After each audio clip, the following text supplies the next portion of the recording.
শোবিজে পা রাখার আগে আসলে আমি অনেস্টলি খুব একটা যে ক্যারিয়ার বা এটা নিয়ে ভাবতাম তা না।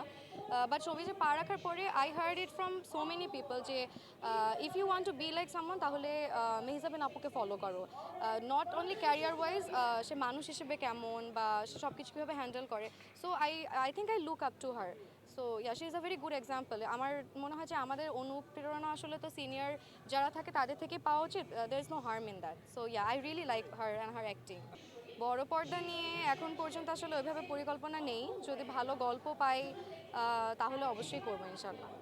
আমি যেটা বললাম, বড় পর্দার জন্য আসলে অনেক প্রিপারেশনের দরকার হয়। তো আমার কাছে মনে হয় টাইম নিয়ে ভেবে চিন্তে ভালো গল্প যদি হয় তাহলে অবশ্যই করবো, সেটা সামনের বছর হোক বা ডাউন দ্য লাইন 5 বছর পরে হোক। সো আসলে আমি এখন কিছু বলতে পারবো না। আমার কাছে সব পেয়ারই ভালো লাগে। যেমন আমার কাছে মনে হয় আমাদের ইয়াশ ভাইয়ার আমার একটা দর্শকপ্রিয়তা আছে, আমাদের দর্শক একসাথে জুটি হিসেবে খুব পছন্দ করে। বাট জোবান ভাইয়ের সাথে আমার খুব ভালো ভালো কাজ আছে। সো আমার অ্যাজ অ্যান আর্টিস্ট আমি আসলে খুবই নিউট্রাল। আমার দুইজনের সাথে কাজ করতে আমি এটা কম বেশি ভালো লাগে এটা আমি বলবো না।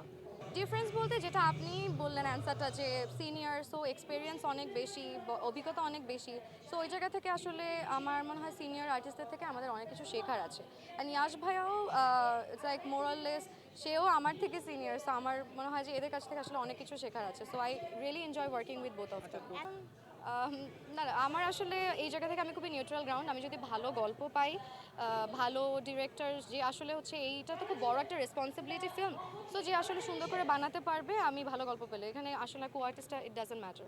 আমার কাছে মনে হয় যে অ্যাওয়ার্ড কাইন্ড অফ একটা রিওয়ার্ডের মতন।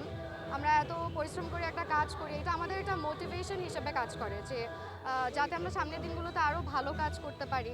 So it's sort of like motivation. So যাতে সামনের দিনগুলোতে আমরা আরও ভালো ভালো কাজ করতে পারি। এটাই। পুরস্কার পাওয়াটা আসলে আমাদের জন্য একটা মোটিভেশন হিসেবে কাজ করে, যাতে সামনের দিনে আমরা আরও পরিশ্রম করি, আরও হার্ডওয়ার্ক করি। আর এছাড়া দর্শকের ভালোবাসা, আমি যেমন সবসময় বলি যে খুব কম সময় আমার দর্শকরা আমাকে অনেক ভালোবাসা দিয়েছে। And at the same time অ্যাওয়ার্ডটা পাওয়া খুব সম্মানের বিষয়। আর জুরি বোর্ডের হলে সেটা আসলে আমার কাছে মনে হয় আরও সম্মানের। আমি চাই 24-এ তো আমাদের আসলে কাজে একটু আপস অ্যান্ড ডাউনস হয়েছে। বাট আমি চাই যে আমাদের 25-এ যেন ভালো ভালো কাজ হয়, আমরা যেন ভালো বাজেটে কাজ করতে পারি। এখন আমরা একটু সময় নিয়ে কাজ করছি গল্পটাকে আরও সুন্দর করে এক্সিকিউট করার জন্য। সো আমি চাই ভালো ভালো কাজ হোক, আমাদের ভালো গল্প আসুক, আর হচ্ছে এই তো।